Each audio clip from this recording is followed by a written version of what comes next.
October 27th, 1942. Dawn breaks over the South Pacific Ocean, 420 miles northeast of Guadalcanal. Commander Edward P. Parker gripped the rail of USS Northampton as he watched the burning hulk of USS Hornet slip beneath the waves, taking with her 140 American sailors and the last operational fleet carrier in the Pacific.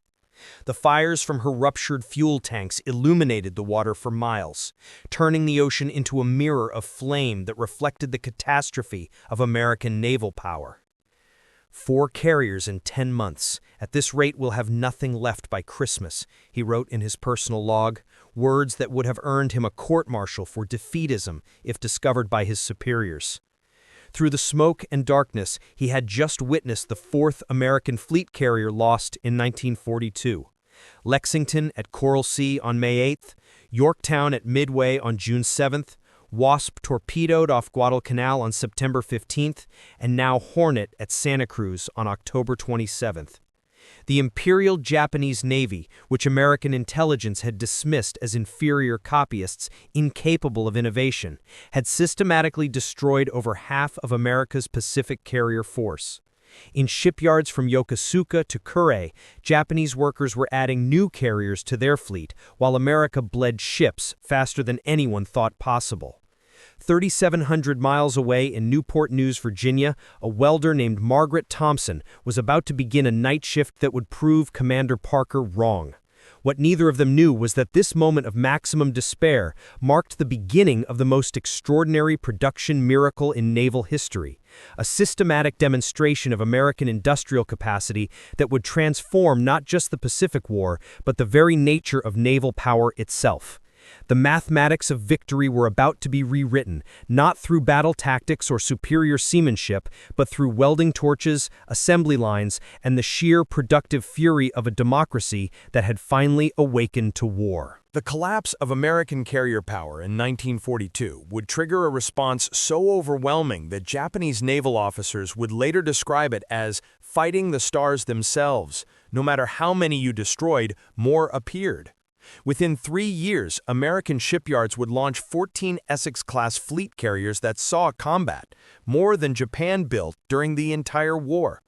The transformation from disaster to dominance would not come through tactical brilliance or technological breakthrough, but through something more fundamental: the complete mobilization of American industrial democracy, turning housewives into welders, farm boys into shipfitters, and converting the entire nation into what Admiral Yamamoto had feared most: an arsenal of unlimited productive capacity.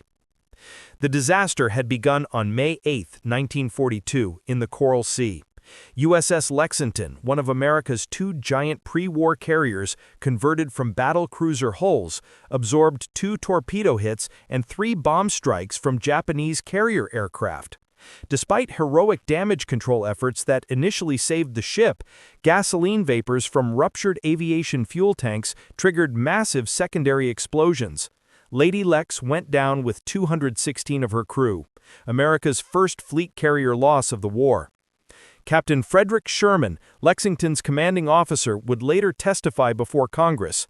"We went to war with 7 fleet carriers in the Pacific. The Japanese started with 10. Every admiral knew the arithmetic. We couldn't afford to trade evenly, much less lose them faster than the enemy." The second blow fell just a month later. On June 7, 1942, USS Yorktown, heroically patched together after Coral Sea damage in just 48 hours at Pearl Harbor, succumbed to Japanese submarine I-168's torpedoes following the carrier's crucial role in the Midway victory. Though Midway marked a strategic triumph, with 4 Japanese carriers sunk, America had lost one of her precious few fleet carriers. September 15th brought the 3rd catastrophe, when USS Wasp, operating off Guadalcanal, took 3 torpedoes from Japanese submarine I-19. The carrier burned for hours before being scuttled by American destroyer Lansdowne. Of the 7 fleet carriers available in the Pacific at the war's start, America had now lost 3. Then came the knockout blow, October 26th to 27th, 1942, the Battle of Santa Cruz. USS Hornet, veteran of the Doolittle raid and Midway, fell victim to coordinated Japanese dive bomber and torpedo plane attacks.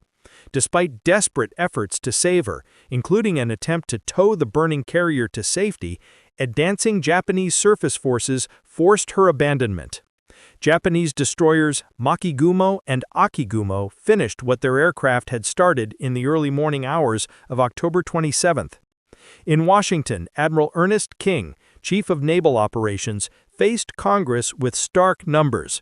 "Gentlemen, we have one operational fleet carrier in the Pacific, Enterprise. She faces 10 Japanese carriers. Simple mathematics suggest we have already lost the war." But Admiral King didn't know about Margaret Thompson and the 1.7 million workers who would flood into American shipyards by 1944. He didn't know about Henry Kaiser, who was about to reduce Liberty ship construction time from 230 days to an astonishing 4 days, 15 hours and 29 minutes. He didn't know that American shipyards, which had launched exactly one fleet carrier in 1941, were about to achieve the impossible. The transformation began not in military planning rooms, but in the accounting offices of Newport News Shipbuilding. On December 8, 1941, one day after Pearl Harbor, Yard Supervisor Clay Bedford called an emergency meeting with his foreman. "Forget everything you know about shipbuilding," he announced. "We're going to build carriers like Ford builds cars." The revolution started with a simple observation from Helen Matthews, a former seamstress who had just been hired as part of the emergency expansion. Watching skilled workers laboriously rivet hull plates in place, she asked her supervisor, "Why don't you sew it together like fabric, one continuous seam instead of thousands of dots?" The supervisor laughed, then stopped. Welding, instead of riveting, could cut assembly time by 75%, but welding required different skills, simpler skills that could be taught to anyone in days rather than the years required to train a master riveter. By summer 1943, Essex-class carriers were rolling off the ways at a pace that defied comprehension. USS Essex herself had been laid down on April 28, 1941, and commissioned on December 31, 1942, just 20 months from keel to combat readiness. But that was just the beginning. At Brooklyn Navy Yard, shipfitter First Class Giuseppe DiMaggio, cousin of the baseball player, led a crew that developed a new technique for installing aircraft elevators. Instead of building them in place piece by piece, they pre-assembled entire elevator platforms on shore, then lifted them into position with massive cranes. Time saved, 6 weeks per carrier. The techniques being pioneered at Richmond by Henry Kaiser spread throughout the industry. Prefabrication meant that deck houses and other fixtures were assembled in production areas where they could be built on their sides or upside down, making welding easier and stronger. What had taken 1,000 workers a month now took 200 workers a week. The numbers began to accumulate with frightening speed. The USS Yorktown CV-10 was laid down on December 1, 1941 and commissioned on April 15, 1943. Similarly, the USS Intrepid began construction on the same date, December 1, 1941, and was commissioned on August 16, 1943. The USS Hornet CV-12 saw its keel laid on August 3, 1942, and was commissioned on November 29, 1943. Lastly, the USS Franklin was laid down on December 7, 1942, and entered service on January 31, 1944, marking significant milestones in the rapid expansion of the U.S. naval fleet during World War II. Each launch became faster. Philip A. Kellogg, a welder at Bethlehem Steel's Four Rivers Shipyard, kept a diary that captured the acceleration.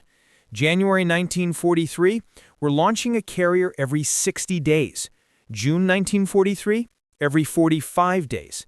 December 1943, every 30 days. The Japs must think we're using magic. The magic was people. By April 1943, 40% of the laborers on Kaiser's shipways and prefabrication facilities were women. At Norfolk Naval Shipyard, Emma Rodriguez, a Mexican-American mother of 3 who had never held a tool larger than a sewing needle, became the fastest riveter in the yard. She could drive 30 rivets in a minute, each one perfect. African-American workers, previously barred from skilled shipyard positions, flooded into the yards after Executive Order 8802 prohibiting discrimination in defense industries. James Washington, a sharecropper from Alabama, became a master pipe fitter at Philadelphia Naval Shipyard. He installed the fuel lines on 5 carriers, each one finished faster than the last. The workers weren't just building ships, they were racing against death itself. Every day without carriers meant more American sailors and Marines dying on islands across the Pacific. Posted on every shipyard wall were photographs from the fleet. USS Enterprise fights alone. She needs sisters. Build them, now. Speed came not just from human effort, but from revolutionary production techniques. At New York Naval Yard, engineers developed modular construction. Instead of building a carrier from the keel up, piece by piece, they built entire sections, complete with wiring, plumbing, and ventilation, then assembled them like giant building blocks. Production was streamlined through the use of highly standardized components, reducing construction time to as little as 14 months for the fastest builds. Every carrier used identical pumps, identical electrical panels, identical fittings wherever possible. Parts manufactured in Detroit could be installed in carrier buildings in Newport News, Brooklyn, or Philadelphia without modification. The Essex class would become the most significant class of warships in American naval history. These weren't just replacements for lost carriers. They were bigger, faster, and more capable than anything that had come before. Each displaced 27,100 tons, could carry 90 to 100 aircraft, and could steam at 33 knots, faster than most destroyers. The Japanese noticed immediately. Commander Masatake Yokomiya, air staff officer with the Japanese Combined Fleet, wrote in his diary after receiving intelligence reports, "The Americans are building carriers faster than we can train pilots. Each new carrier is superior to anything we possess. We are not fighting the same Navy that we attacked at Pearl Harbor." By March 1944, American shipyards had achieved the impossible, launching Essex-class carriers at a rate that exceeded the combined carrier production of every other nation on Earth. While the major naval yards built fleet carriers, Henry Kaiser revolutionized the construction of escort carriers, the jeep carriers that would provide air cover for invasion fleets and hunt submarines. Kaiser's Vancouver shipyard alone would produce 50 escort carriers using techniques developed for Liberty ships. Escort carrier USS Casablanca, lead ship of the most numerous class of carriers ever built, went from keel laying to commissioning in less than 8 months. By comparison, the Japanese escort carrier Shinyo, converted from a passenger liner, took 2 years to complete. Behind every rivet, every weld, every steel plate lay a supply chain that stretched across the continent. The steel for carrier flight decks came from Pittsburgh, where mills ran 24 hours a day, 7 days a week. The aluminum for aircraft came from Alcoa plants in Tennessee, consuming more electricity than entire cities. In Akron, Ohio, the Goodyear plant produced carrier-arresting gear cables, each one capable of stopping a 12,000-pound fighter traveling at 100 miles per hour. Plant manager William Davis post-production from 10 cables per month in 1942 to 200 per month by 1944. Ships without crews were useless. The solution came from Captain Daniel Gallery, who proposed using the Great Lakes as a training ground. USS Wolverine and USS Sable, paddle wheel steamers converted to training carriers operated from Chicago's Navy Pier. By 1944, these two ships were qualifying 500 pilots per month. In Tokyo, the Imperial Naval Staff watched the intelligence reports with growing horror. Captain Toshikazu Omae, operations officer for the Combined Fleet, later testified, "We knew America would build ships to replace their losses. We estimated they might build 6 or 7 fleet carriers by 1945. The actual number was beyond comprehension." Admiral Jisaburo Ozawa, commanding the Japanese carrier force at the Battle of the Philippine Sea in June 1944, faced 9 American fleet carriers and 8 light carriers with his 6 carriers. It was not a battle, he later wrote, it was an execution. By January 1945, American shipyards had achieved a rhythm that seemed impossible. Brooklyn Navy Yard was working on 3 carriers simultaneously. Newport News had carriers in various stages of construction on 6 different slipways. USS Lake Champlain established the ultimate record among wartime completions, commissioned June 3, 1945, after just 15 months of construction. The speed came with sacrifice. Shipyard accidents killed over 3,000 workers during the war. Margaret O'Brien lost her husband when a crane cable snapped at Four River Shipyard. She returned to work the next week, taking his place on the welding crew. "Every ship we don't build means more gold stars in windows," she told her crew. The final accounting of Essex-class carriers that saw combat in World War II reveals the scope of this miracle. The U.S. Navy's Essex-class carriers that were commissioned and saw combat during World War II include the USS Essex CV-9, which entered service on December 31, 1942, followed by the USS Yorktown CV-10 on April 15, 1943, and the USS Intrepid CV-11 on August 16, 1943. The USS Hornet CV-12 was commissioned on November 29, 1943, while the USS Franklin CV-13 joined the fleet on January 31, 1944, and the USS Ticonderoga CV-14 on May 8, 1944. The USS Randolph CV-15 was commissioned on October 9, 1944, and the USS Lexington CV-16 on February 17, 1943, with the USS Bunker Hill CV-17 following on May 24, 1943. The USS Wasp CV-18 was commissioned on November 24, 1943, the USS Hancock CV-19 on April 15, 1944, the USS Bennington CV-20 on August 6, 1944, and the USS Bonhomme Richard CV-31 on November 26, 1944, and the USS Shangri-La CV-38 on September 15, 1944. Additionally, several carriers were commissioned but did not see combat, including the USS Boxer on April 16, 1945, the USS Lake Champlain on June 3, 1945, and the USS Antietam on January 28, 1945, reflecting the rapid production surge that outpaced wartime needs. Several more were commissioned after the war ended. This count didn't include 9 Independence-class light carriers built on cruiser hulls or over 100 escort carriers produced during the same period. The Japanese surrendered delegation, arriving aboard USS Missouri on September 2, 1945, had to sail past an American fleet that defied imagination.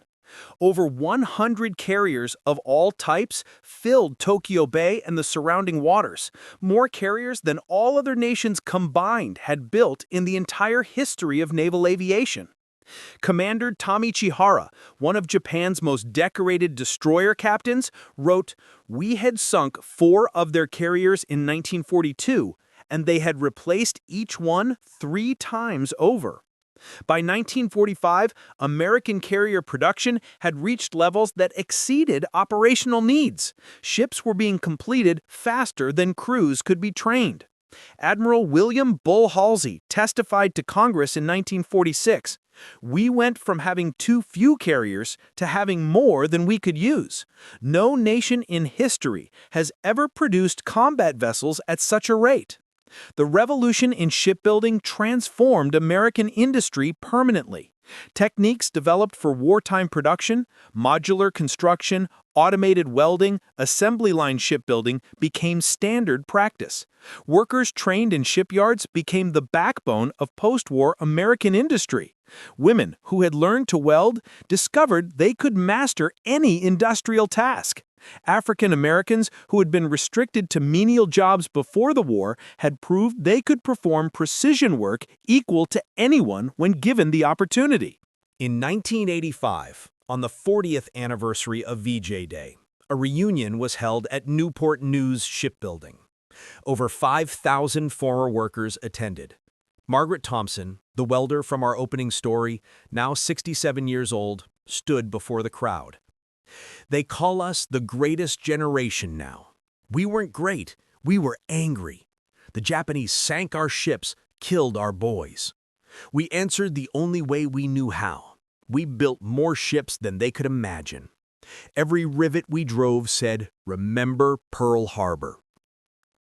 By August 1945, the United States Navy had achieved numerical supremacy, operating a formidable fleet that included 14 Essex-class fleet carriers that had seen combat, along with 3 additional Essex-class carriers commissioned but not engaged in battle, 9 Independence-class light carriers, and 71 escort carriers, supplemented by pre-war carriers still in service. This overwhelming force stood in stark contrast to Japan's 6 operational carriers, most of which lacked trained pilots, and Britain's 19 carriers of all types, highlighting the U.S. dominance in naval aviation by the war's end. In 1962, Rear Admiral Hideo Yano of the Japanese Maritime Self-Defense Force visited Norfolk Naval Shipyard, where many Essex-class carriers had been built. Standing where USS Yorktown had been launched, Yano said through an interpreter, "We knew you were building ships, but we never imagined this scale. How do you fight a nation that can build in 1 yard what we built in our entire empire? We didn't lose to your Navy. We lost to your factories, your workers, your determination to produce beyond all rational limits." Admiral Chester Nimitz offered the definitive assessment. The war was decided in 1943, not by any battle, but by the launching of new carriers. When we could lose a carrier and have 2 replacements already at sea, while Japan could not replace any losses, the outcome was mathematically certain. Today, the legacy of that production miracle lives on. The techniques pioneered from 1942 to 1945 remain standard in shipbuilding. But perhaps the most important legacy is the demonstration of what democratic societies can achieve when unified in purpose.